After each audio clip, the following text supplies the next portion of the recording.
In this brief video, we're going to talk about problem solving. What is problem solving? So problem solving is the thought process that enables us to overcome obstacles to reach goals.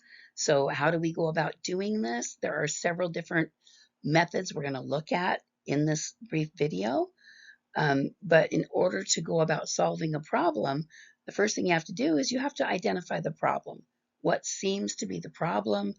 Gather information about the problem, try a solution, and then evaluate the results. In other words, let's give this a try. And if it doesn't work, you need to try to find out why.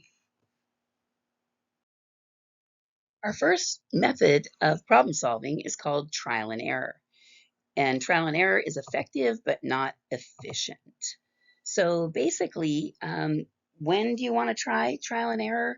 When it is low stakes, not when it's really high stakes. So in the classrooms there at the facility, there are light switches on both sides of the rooms. You can just kind of go in there and flip them around until they finally come on. Some will have to be up, some will have to be down. And it's really easy just to use trial and error to see which way the switches need to be. Keys, if you just have a small key ring and you're not sure what key goes in a particular lock, trial and error is perfect. You can just give it a whirl until you find the right one. However, you don't want to use trial and error when the stakes are high. In other words, when the error part would be very costly. So, during surgery, do we want to try trial and error? Not really. You don't want your surgeon sitting there saying, what's this? Well, maybe I should snip this tissue and see what happens. No, you pretty much want him to really know what he's doing there, not do trial and error. Another type of problem solving is called insight. Insight is commonly referred to as having that aha moment. For our definition, it depends on the cognitive manipulation of information and results in a sudden realization of a solution. So, for example, you're trying to solve a problem, you're working on it, you've been working on it all day. Finally, you're like, oh, the heck with it, I'm going to go do something else. You go off, you're doing something else, and then all of a sudden, the solution pops into your mind. So that's an example of insight. A famous study from days gone by about insights was using chimpanzees. So what they did with these chimps is they had these wooden crates that you see in the picture. They were kind of sit in different places around the room, and they hung a banana from a string up on the top just out of reach, so that if the chimp is standing on the box and jumps up, they still can't reach it. So what they discovered was that these chimps were just getting really frustrated. One of the chimps was trying and trying, and finally he just went and sat down against the wall, and he's sitting over there for a long time, and then all of a sudden he jumps up, he goes and gets one box, puts it on top of the other box, hops up there, and then he can reach the banana. And so that was a example of another primate, a chimpanzee, using insight to solve a problem. Another problem-solving strategy is using algorithms. Algorithms, when performed correctly, will give you a guaranteed solution. So an algorithm basically is a rule that when followed ensures a solution. An example would be like algebra. In algebra, if you did like a squared plus b squared, it's going to equal c squared. As long as you are following this step-by-step process, you will come up with the correct answer. Another problem-solving strategy that we use are called heuristics. Heuristics are cognitive shortcuts. These are things that we kind of default to. So our definition here is a thinking strategy that may lead to a solution, but may sometimes lead to errors. For example, if we are thinking about going to the grocery store and we're like, oh yeah, we need to get some cornstarch. Oh, the cornstarch is usually over by where the flour and stuff is. And then you're going around, you're looking for it. You go to that aisle, it's not there. You go up and down the aisles until you finally find it. That's using a heuristic. a couple of different types. Doesn't give you a guaranteed correct solution. It oftentimes gives you a quick solution, but not always the correct solution. One of the examples of a heuristic is an availability heuristic. And this is judging the probability of an event occurring on the basis of how easy it is to think of examples. For example, the most popular thing to use for this is plane crashes. So what happens when a plane crashes? Like anywhere in the world, if a passenger plane crashes, it's all over the news.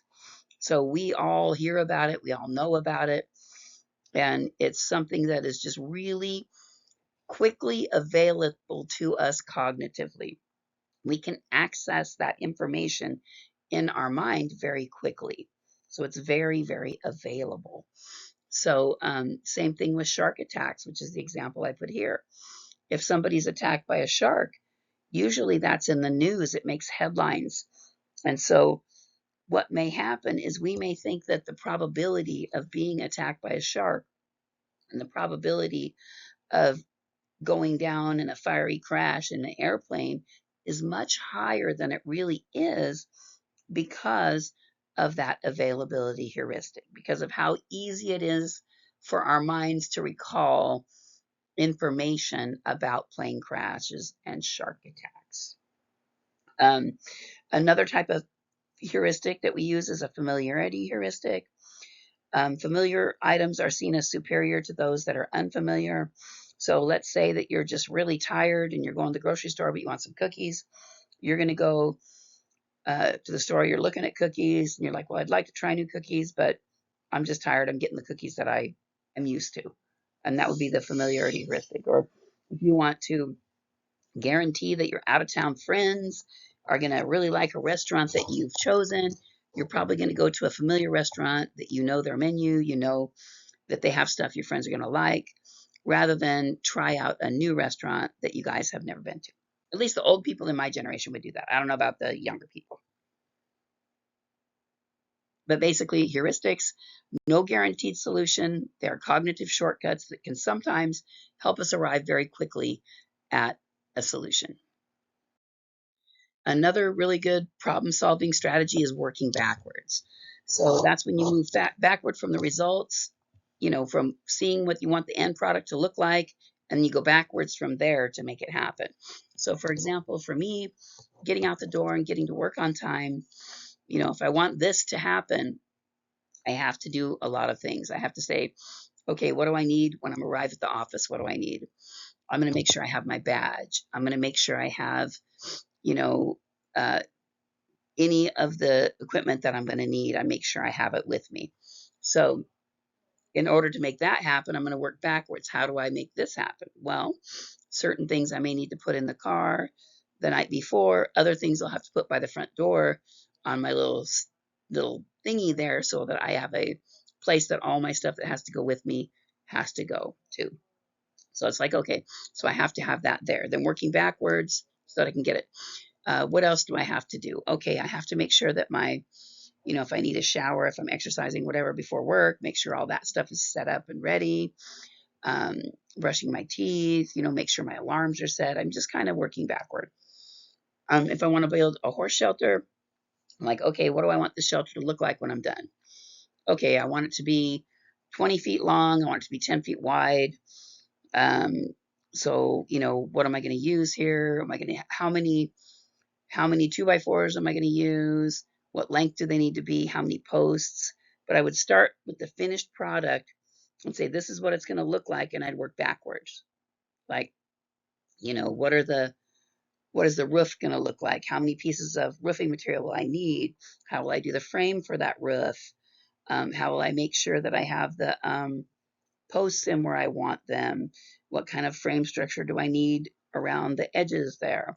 And I would just work backwards in order to do that. And then I can make my list while working backwards and everything else. So it's a really good strategy to use. To end this little presentation, I'm going to present you with this problem, and you can see, I'll give you a little bit of time to see if you can figure it out. And then after I give you a little bit of time, I'll tell you what the answer is. So here's the question. A patch of lily pads doubles in its size each day after it starts growing in the pond. If a pond was completely covered with lily pads on day 20, on what day was the pond half covered in lily pads? I always have 2 or 3 people in the class that come up with the correct answer, and then a lot of other people working very hard to solve this problem. So I'll give you just a few minutes, and then I will check on you. I'll give you a hint, though. The hint is work backwards.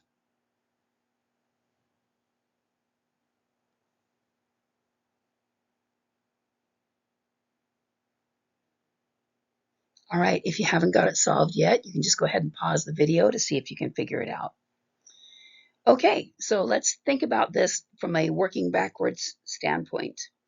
If a pond was completely covered with lily pads on day 20, on what day was the pond half covered in lily pads?